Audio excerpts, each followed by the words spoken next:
Boa noite a todos. É uma satisfação participar deste momento, quando celebramos o aniversário de 70 anos da nossa Federação Espírita. Estamos utilizando o espaço das reuniões públicas para que as lideranças espíritas e os nossos ex-presidentes possam trazer a sua experiência, a sua vivência junto ao movimento federativo, enriquecendo as nossas reflexões e o nosso trabalho. Hoje teremos a presença do nosso amigo e irmão Aston Briand, que desenvolveu um trabalho muito grande na difusão, divulgação e principalmente na aproximação das casas espíritas à federação. Podemos dizer que ele abriu as portas da federação aos centros espíritas. Antes de passar a palavra ao nosso irmão querido, façamos a nossa prece. Senhor Jesus, rogamos suas bênçãos, Mestre querido, para esse instante luminoso, onde podemos aqui aprender, refletir e descobrir novas maneiras de desenvolver o nosso trabalho em prol da doutrina espírita. Que a sua presença de amor ilumine o nosso amigo e ele possa, dentro do desenvolvimento do seu raciocínio, apresentar para nós reflexões importantes para o nosso trabalho. Que a tua paz permaneça conosco, Senhor, hoje e agora. Que assim seja. Passamos a palavra ao nosso amigo querido Aston. Prezadas irmãs, prezados irmãos, que a paz do nosso bondoso Jesus permaneça conosco. É para nós uma alegria imensa podermos participar destes momentos significativos em que a nossa federação comemora os 70 anos de existência, de muito trabalho, de muita luta, de muita ajuda a todos aqueles que estão envolvidos nesse processo, não só de união, de fraternidade, mas sim da vivência dos ensinos de Jesus. Eu gostaria de iniciar a nossa fala relembrando alguns fatos importantes, por exemplo, no livro A Caminho da Luz, da psicografia do nosso querido Chico, Emmanuel vai nos informar que Jesus é o grande responsável pela condução das nossas vidas para chegarmos à condição de espíritos imperfeitos, a espíritos puros, espíritos melhores. E esse é o trabalho que ele vem desenvolvendo desde o início da nossa existência aqui na Terra. Desde a construção desta casa, deste lar maravilhoso que é a nossa Terra.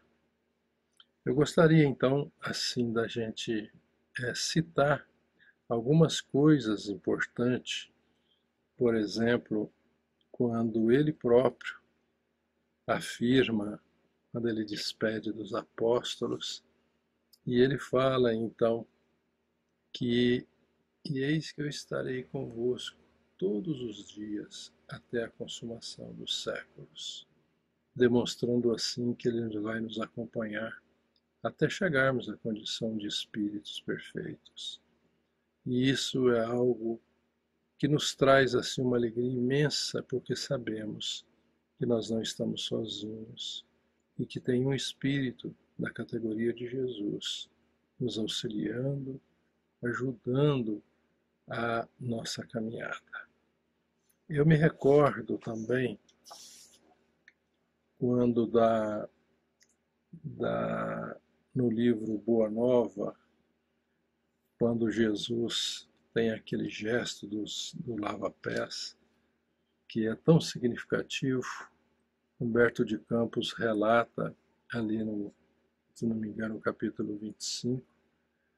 Então ele descreve assim que depois que Jesus fala com os apóstolos que estava chegando a hora da partida dele, e ele então, naquele instante, os apóstolos observaram que ele então se erguia, levantava da mesa. Com o espanto de todos, despia a túnica singela e cingiu-se com uma toalha em torno dos rins, a moda dos escravos mais íntimos, o serviço a serviço dos seus senhores. E como se fossem dispensáveis as palavras naquela hora decisiva de exemplificação, tomou de um vaso de água perfumada e, ajoelhando-se, começou a lavar os pés dos discípulos. Ante o protesto geral em face daquele ato de suprema humildade, Jesus repetiu o seu imorredouro ensinamento. Não me chamais mestre, Senhor?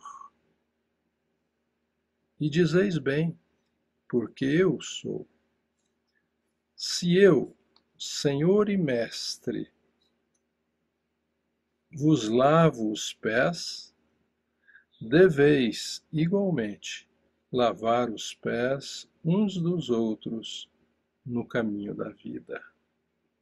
Porque no reino do bem e da verdade, o maior será sempre aquele que se fez sinceramente o menor de todos. Nós observamos aí a importância desse ensinamento quando nós trabalhamos com Jesus.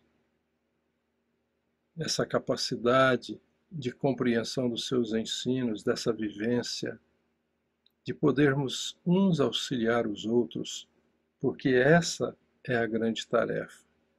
E nós vamos observar ao longo da nossa fala que a federação é isso. É uma instituição servidora do nosso movimento espírita.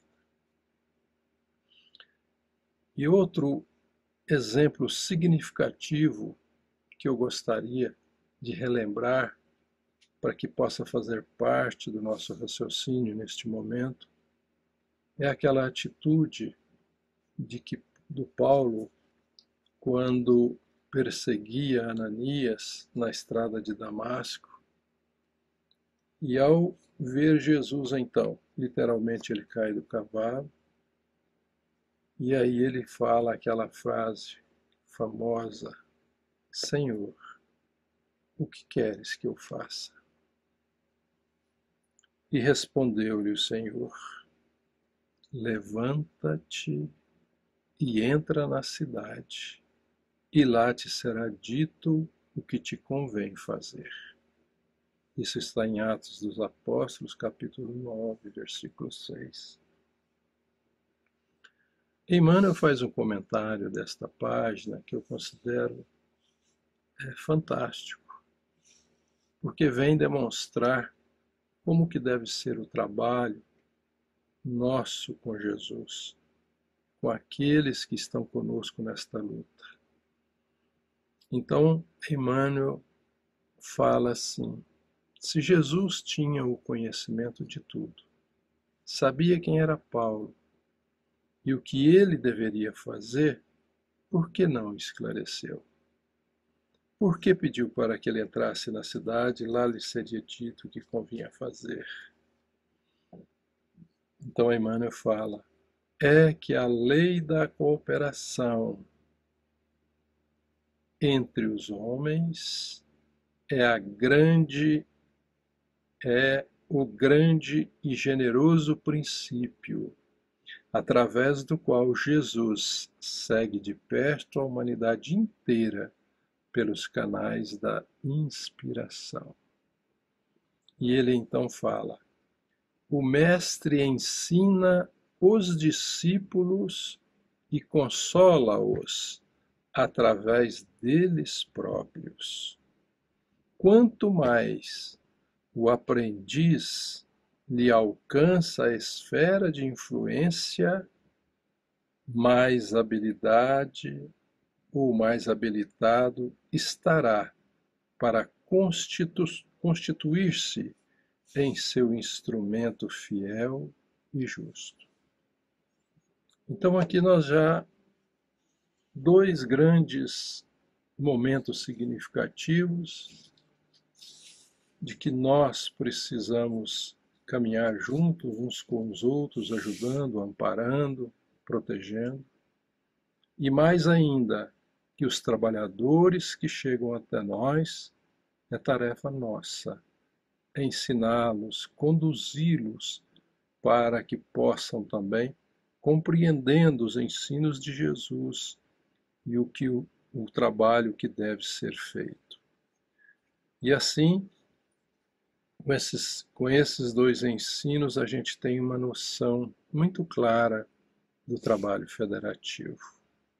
Mas não fica só aí. Vou buscar também alguns detalhes em Kardec, o nosso codificador, porque Jesus faz a promessa que ele partiria, mas que ele enviaria para nós outro Consolador, que nos ensinaria todas as coisas e que iria reviver todos os seus ensinos. E, portanto, nós sabemos, através do livro Brasil, Coração do Mundo, Pátria do Evangelho, que esse grande discípulo responsável por trazer o Consolador até nós foi o nosso Kardec, nosso querido Kardec. Um trabalho hercúleo, um trabalho imenso, trazendo então os ensinos da espiritualidade superior, da equipe de Jesus, para que nós pudéssemos continuar galgando a nossa caminhada evolutiva, percorrendo a nossa caminhada evolutiva. E assim, se nós buscarmos lá em Obras Póstumas, no capítulo 6, lá na Constituição do Espiritismo, nós vamos ver que Kardec já coloca para nós os primeiros passos que devemos ter para conduzir o nosso trabalho. E ele fala assim: daí vem que os centros que se acharem penetrados do verdadeiro espírito do cristianismo deverão estender as mãos uns aos outros, fraternalmente, e unir-se para combater os inimigos comuns, a incredulidade e o fanatismo. Então vejamos como Kardec já coloca aí a necessidade da união das casas espíritas. E mais ainda, se nós observarmos no Livro dos Médiuns, no capítulo 29, lá no item 334, ele fala assim: esses grupos, essas casas, correspondendo entre si, visitando-se, permutando observações, podem desde já formar o núcleo da grande família espírita que um dia concorrerá, que um dia consorciará todas as opiniões e unirá os homens por um único sentimento, o da fraternidade, trazendo o cunho da caridade cristã. Observamos então a beleza dessas palavras de Kardec, que aquilo que deve nos mover, aquilo que deve ser a base do nosso trabalho é a fraternidade. E vivenciando essa fraternidade, para que assim nós possamos conseguir essa união tão desejada da família espírita, dos espíritas e das casas espíritas. E aí então, Kardec já inicia esse trabalho de como ele deve ocorrer, e aí nós sabemos da missão do Brasil, quando Jesus então transplanta a árvore do Evangelho para cá, incumbe Ismael para ser, então, aquele que vai dirigir esses trabalhos aqui na Pátria do Cruzeiro. E aí as casas espíritas começam a surgir no Brasil, o trabalho então começa a se movimentar, os núcleos começam a se formar, e aí então havia necessidade de iniciar um processo de organizar essas instituições melhor. E aí, numa reunião no plano espiritual, Ismael então convoca um grande missionário para promover esse trabalho. E nós sabemos quem ele é, que é o nosso querido Bezerra de Menezes. E ele fala assim como está lá no livro Brasil, Coração do Mundo, Pátria do Evangelho. Falando ao Dr. Bezerra: descerás às lutas terrestres, com o objetivo de concentrar as nossas energias no país do Cruzeiro, dirigindo-as para o alvo sagrado de nossos esforços.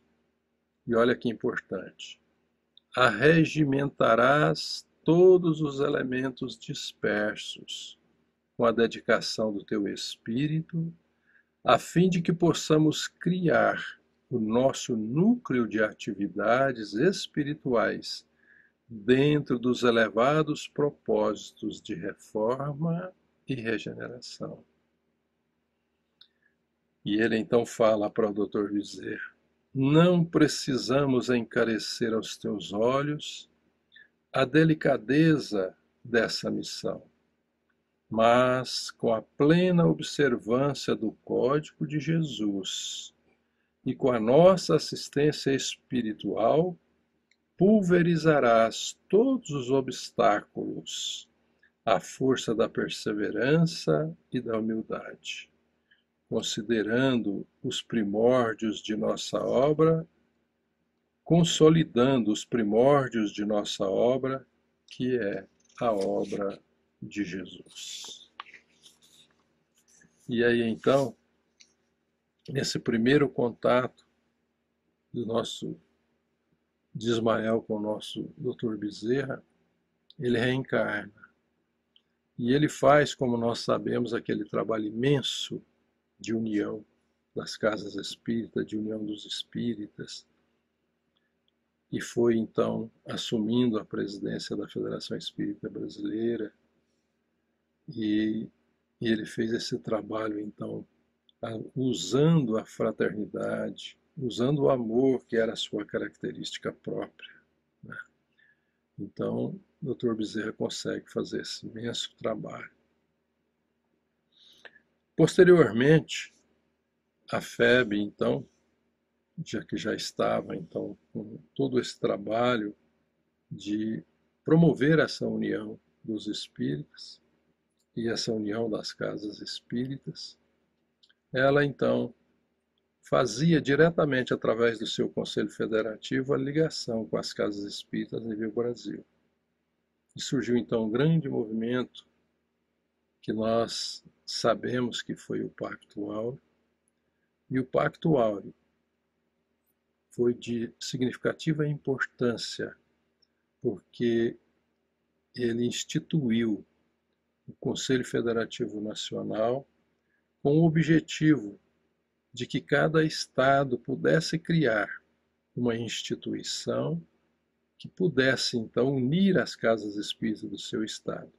E essa instituição federativa de cada estado então teria assento a esse Conselho Federativo Nacional, para que assim ali pudesse buscar o meio melhor de auxiliar as casas, de ajudar as casas, de servir ao movimento, promovendo assim esse trabalho que Ismael pedia para que o Dr. Bezerra fizesse, que era da união, que era da vivência da fraternidade.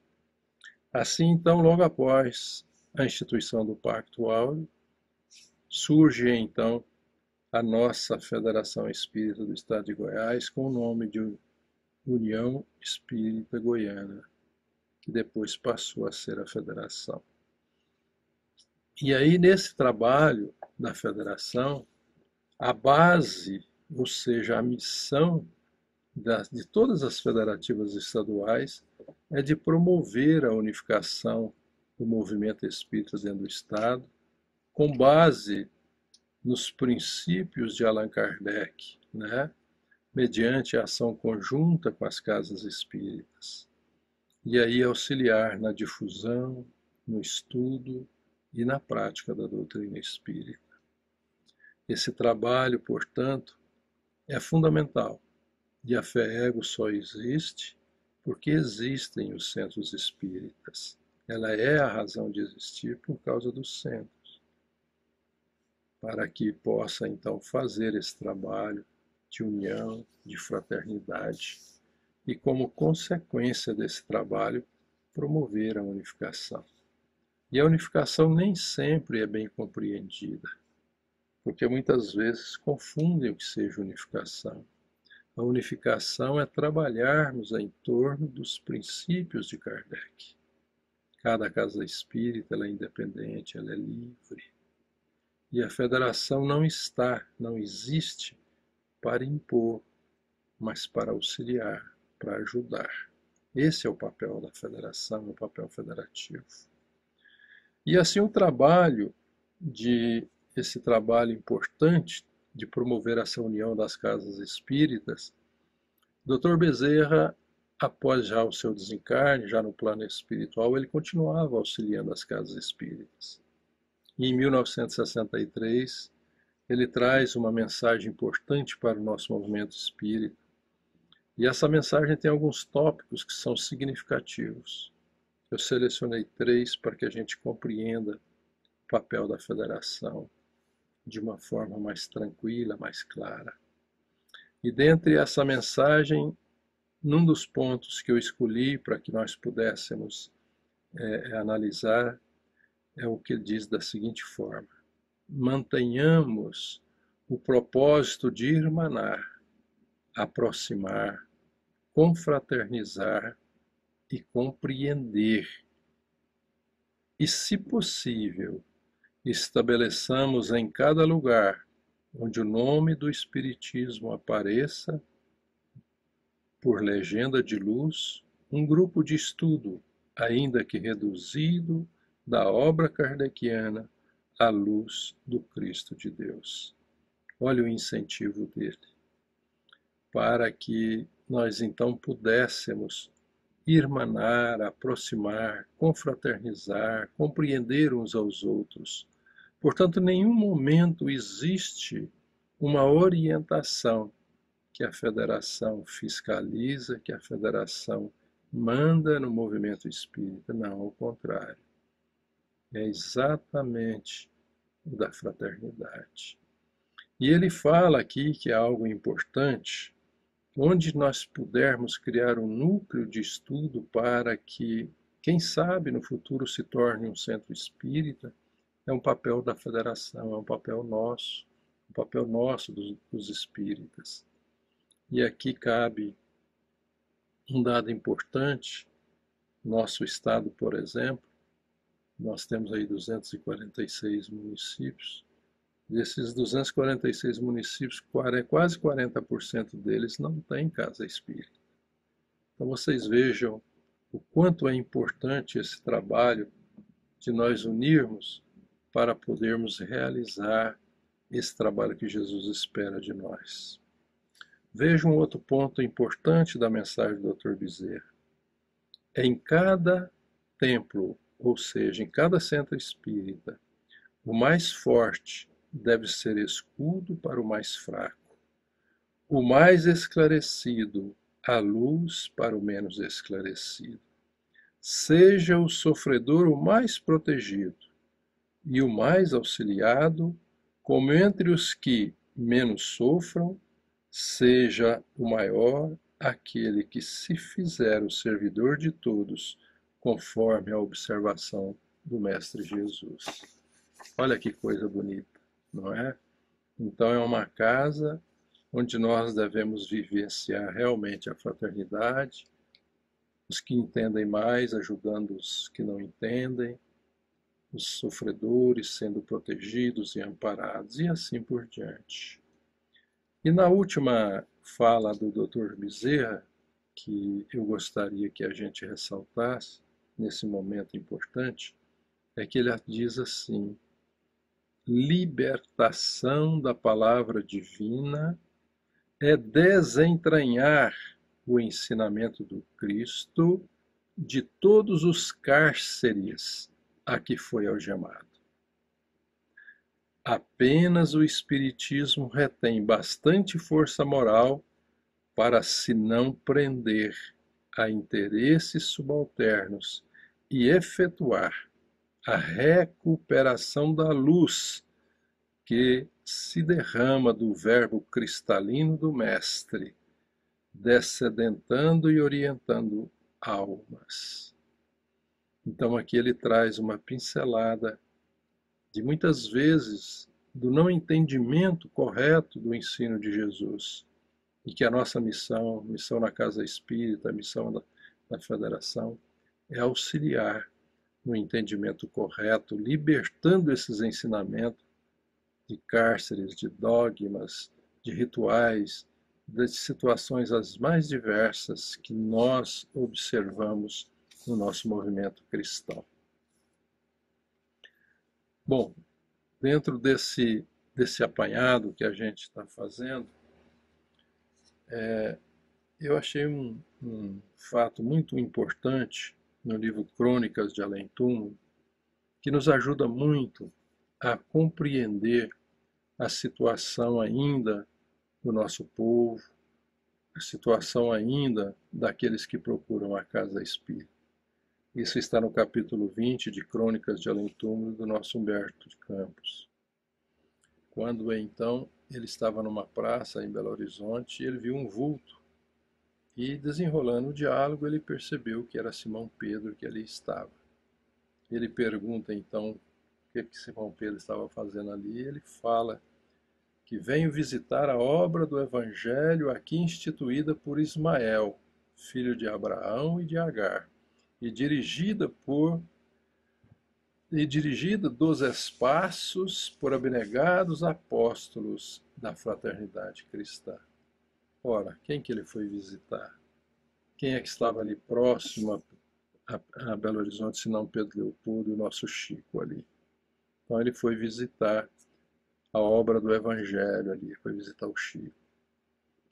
E aí, diante de tudo aquilo, o Humberto de Campos pergunta para ele sobre se ele estava ali também por causa da festividade da igreja, para ver aquela suntuosidade das coisas que estavam acontecendo. E aí ele vai falar uma palavra tão bonita que eu acho que todos nós devemos abraçar, tanto na federação quanto nas casas espíritas. Ele fala assim: não, meu filho, eu não venho aqui pelas suntuosidades das coisas.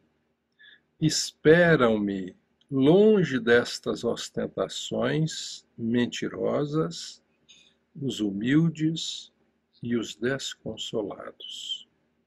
E olha o que ele fala: o reino de Deus ainda é a promessa para todos os pobres e para todos os aflitos da terra. Isso realmente mexeu bastante com a minha maneira de pensar. Porque se nós fizermos uma análise, nós vamos ver as casas espíritas do interior do nosso estado, casas espíritas simples, casas espíritas que necessitam de tanta ajuda para poder levar essa palavra, esse consolo a tantas criaturas que estão sofrendo. E neste momento desta pandemia, então, a carência tem sido muito grande, principalmente porque a grande maioria das instituições religiosas estão fechadas. E quantos não necessitam realmente do consolo, da palavra amiga, às vezes, de estar presente. E nessas horas, então, nós precisamos compreender a necessidade dessa ajuda. de fazermos chegar a todos os que necessitam esse conhecimento do Consolador, para que assim possamos conseguir atravessar essas dificuldades e esses momentos. A nossa federação, ela sempre, e nós gostaríamos neste momento de deixar o nosso carinho a todos aqueles que antecederam ao grande trabalho de fazer de promover essa união das casas espíritas, de promover essa fraternidade entre os espíritas, o que é necessário. Nós sabemos que o movimento espírita é o movimento dos homens. Quando o movimento é dos homens, sempre existem equívocos, falhas, e nós precisamos estar unidos, juntos, para que nós possamos errar menos e conseguirmos realizar o trabalho do Cristo, como nesses dois grandes exemplos que ele coloca, de que nós precisamos uns cuidar dos outros. E, acima de tudo, que todos aqueles que adentram a nossa casa, que nós possamos abraçá-los e conseguir transmitir a eles os ensinos necessários para que eles possam também levar avante esses ensinos do Cristo. Que a nossa querida federação continue sendo esta casa que está sempre de braços abertos a receber todos aqueles que ali vão em busca do consolo e do esclarecimento. Mas, acima de tudo, que nós possamos abraçar as casas espíritas simples, humildes do nosso interior, da nossa capital, ajudando-as a realizar o trabalho, a fazer aquilo que precisa.